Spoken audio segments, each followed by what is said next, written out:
দেননি বিকট আনরে ছোট মেয়ে লুজ হঠাৎ করে কি যেন দেখে আঁতকে ওঠে। একটা বিশাল প্রমোত্তরী তীব্র গতিতে এগিয়ে আসছে সৈকতের দিকে, যেন কোনো ব্রেক নেই, কোনো নিয়ন্ত্রণ নেই। তার বাবা মা অবশ্য প্রথমে পাত্তা দেননি। আরে বাবা, এত চিন্তা করছিস কেন, ওটা তো আসবে না এত কাছে। কিন্তু না, জাহাজটা থামার কোনো লক্ষণই দেখাচ্ছিল না, উল্টো সে ভিড়ের দিকে ধেয়ে আসছিল। চারদিকে তখন এক উন্মত্ততা, মানুষজন পাগলের মতো জিনিসপত্র গুছিয়ে পালানোর চেষ্টা করছে। কিছু বেপরোয়া ইউটিউবার তখনও মোবাইল উঁচিয়ে ভিডিও করছিল, হয়তো আরেকটা ভাইরাল ভিডিওর আশায়। কিন্তু ভাগ্যের কি পরিহাস, বিশাল জাহাজটা শেষমেশ সৈকতের কাদামাটিতে আটকে গেল। একটুর জন্য রক্ষা, কেউ আহত হয়নি বটে, কিন্তু সবার মনে একটা অজানা ভয়ের রেখা এঁকে দিয়ে গেল এই ঘটনা। সৈকত থেকে ফেরার পথে পুলিশকে জিজ্ঞেস করে আন জানতে পারলো সম্প্রতি নাকি এরকম বেশ কিছু জাহাজ আটকে যাওয়ার ঘটনা ঘটেছে। নেভিগেশন সিস্টেমে নাকি সমস্যা হচ্ছে। কথাটা শুনে আন একটু অবাক হলেও তেমন গুরুত্ব দিল না, ভাবলো টেকনিক্যাল সমস্যা তো হতেই পারে। ভিলায় ফিরে আন ইন্টারনেটে খবর দেখতে চাইলো, কিন্তু এ কি, ওয়াইফাই তো কাজ করছে না, মোবাইলেও কোনো নেটওয়ার্ক নেই। হয়তো টেলিকম কোম্পানি রক্ষণাবেক্ষণের কাজ করছে, ভাবলো আন।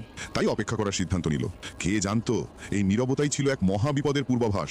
গভীর রাতে যখন স্বামী স্ত্রী একটু শান্তিতে পান করার প্রস্তুতি নিচ্ছিল, ঠিক তখনই দরজায় একটা ভয়ঙ্কর শব্দ। এই নির্জন রিসর্ট ভিলায় মাঝরাতে কে এলো?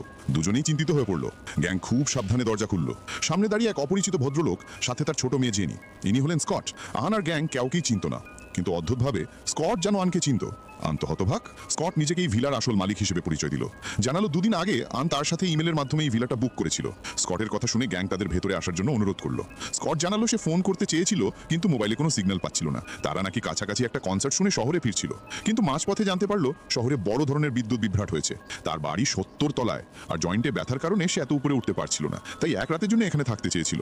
কিন্তু আনের মুখে তখনও সতর্কতার ছাপ। স্কট সত্যি কথা বলছে কিনা সে নিশ্চিত হতে পারছিল না। এমনকি যদি স্কট সত্যি এই বাড়ির মালিকও হয়, এখন তো বাড়িটা তাদের পরিবারের জন্য ভাড়া নেওয়া হয়েছে। আন তার ছুটির দিনগুলিতে অন্যদের বিরক্ত করতে চায়নি। স্কট অবশ্য বোঝাতে চাইলো যে তাদের তাড়ানোর কোনো ইচ্ছা নেই তার, এমনকি অর্ধেক ভাড়াও ফেরত দিতে রাজি হলো। এই কথা বলে সে চাবি বের করে অন্যদিকের আলমারিটা খুলে ফেললো। $1000 বের করে গ্যাংয়ের হাতে ধরিয়ে দিল। অনুরোধ করলো বাবা মেয়েকে এক রাতের জন্য থাকতে দেওয়ার জন্য। গ্যাং বেশি কিছু না ভেবেই রাজি হয়ে গেল, কিন্তু আন তখনও চিন্তিত। সে গ্যাংকে তার সাথে আলাদাভাবে কথা বলার জন্য অনুরোধ করলো। আন বলল মাঝরাতে হঠাৎ করে আবির্ভূত হওয়ায় তারা ডাকাত হতে পারে।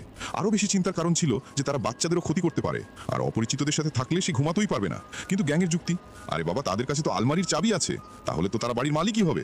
আন পাল্টা যুক্তি দিল ডাকাতদের কাছে তো সর্বজনীন চাবি থাকে, আর একটা আলমারি খোলা তাদের জন্য কোনো ব্যাপারই নয়। দুজনের মধ্যে তীব্র আলোচনার পর গ্যাং সিদ্ধান্ত নিল সে আরেকবার নিশ্চিত হবে। যদি তারা ছদ্মবেশী ডাকাত হয় তাহলে সে সেখানেই তাদের মোকাবিলা করবে। কিন্তু বাইরে গিয়ে দেখলো তারা ইতিমধ্যেই ককটেল তৈরি করে রেখেছে।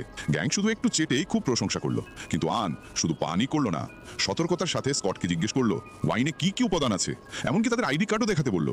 স্কট কিছুক্ষণ খোঁজাখুঁজি করে দেখলো তার মানি ব্যাগ তার সাথে নেই। সে ব্যাখ্যা করলো যে মানি ব্যাগটা তার ব্যাগের মধ্যে ছিল, কিন্তু ব্যাগটা তারা কনসার্টের স্থানে ফেলে এসেছে। এতে আনের সন্দেহ আরও বেড়ে গেল। হঠাৎ পেছন থেকে একটা কর্কশ শব্দ। জাস্টিস টিভি খুলেছে। স্ক্রিনে ভেসে উঠল এক ভয়ঙ্কর খবর। পুরো শহরে শুধু বিদ্যুৎই বন্ধ ছিল না, ইন্টারনেটও বন্ধ ছিল। পরিস্থিতি যে কতটা ভয়াবহ তা সবাই বুঝতে পারলো। এই পরিস্থিতিতে তাদের থাকতে দিতে আর কোনো কারণ ছিল না।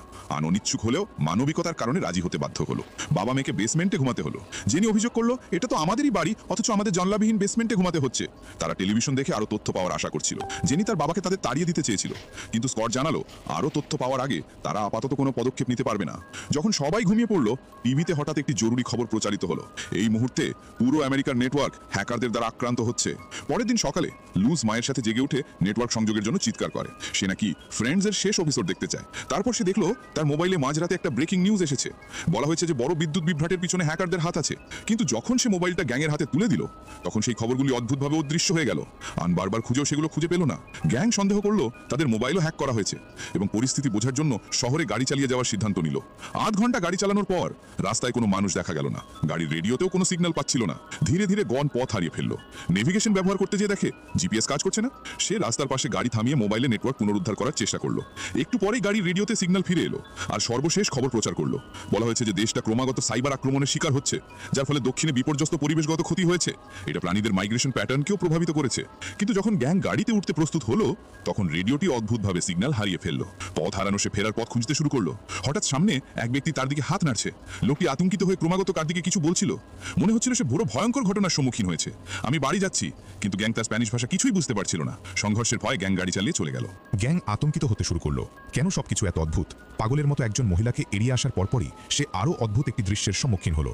সামনে একটি ডিজিআই ড্রোন দ্রুত তার দিকে উড়ে আসছিল, আর ড্রোনটি যেন 11 সিঙ্গলস ডে এর রিড পেপার বা কুপন ছড়াচ্ছিল। ভয়ে গ্যাং দ্রুত গাড়ি ঘুরিয়ে অ্যাক্সিলারেটরে চাপ দিল। 11-এর রিড পেপার আকাশ থেকে চারদিকে ছড়িয়ে পড়ছিল। গ্যাং নিজেও জানতো না সে কি নিয়ে ভয় পাচ্ছিল, শুধু এই অদ্ভুত ঘটনা থেকে দ্রুত মুক্তি পেতে চেয়েছিল। অন্যদিকে স্কট তার বন্ধুর বাড়িতে গাড়ি চালিয়ে গেল কিছু দরকারি খবর জানতে চাওয়ার আশায়। গাড়ি থেকে নামার আগে সে তার স্ত্রীকে পাঠানো মেসেজগুলি দেখল। ব্যতিক্রমহীনভাবে সবগুলি মেসেজই পাঠানো ব্যর্থ হয়েছিল। সে সতর্কতার সাথে তার বন্ধুর বাড়ির দিকে গেল। দেখা গেল প্রধান দরজা তালাবদ্ধ ছিল না। বাড়ির ভেতরে ঢুকে সে প্রচুর পানির দাগ দেখতে পেল, যেন সমুদ্রের পানিতে ধুয়ে গেছে। যখন সে তার বন্ধুকে ডাকছিল তখন দেখল যে একাধিক জানালার কাঁচ ভেঙে গেছে। স্কট গ্যারেজে একটি স্যাটেলাইট ফোন খুঁজে পেল। এই জিনিসটি উন্নত প্রযুক্তির, মোবাইল সিগন্যাল না থাকলেও কল করা যায়, কিন্তু স্কট বেশ কয়েকবার চেষ্টা করেও স্যাটেলাইট ফোনেও কোনো সিগন্যাল পেল না। এরপর সে বাড়ির পেছনের সমুদ্র সৈকতের দিকে গেল। যখন সে সমুদ্র সৈকতে পৌঁছালো সে মাটিতে একটি ঘড়ি দেখতে পেল। কৌতূহলবশত সে এটি তুলে নিতে গেল। দেখা যায় ঘড়িটি একটি বিচ্ছিন্ন হাতের সাথে লেগেছিল। এতে স্কট খুব ভয় পেয়ে গেল। স্কট চারদিকে তাকিয়ে দেখল যে পুরো সৈকতে বিমানের ধ্বংসাবশেষ এবং যাত্রীদের মৃতদেহ ছড়িয়ে আছে। যখন সে হতবাক হয়ে দাঁড়িয়েছিল একটি বোয়িং 737 ম্যাক্স তার দিকে দ্রুত নেমে আসছিল। স্কট বুঝতে পারেই প্রাণপণে পালাতে শুরু করলো। বিশাল একটি বোয়িং 737 ম্যাক্স সরাসরি তার দিকে ধেয়ে আসছে, যেন কোনো অদৃশ্য শক্তি নিয়ন্ত্রণ করছে তাকে।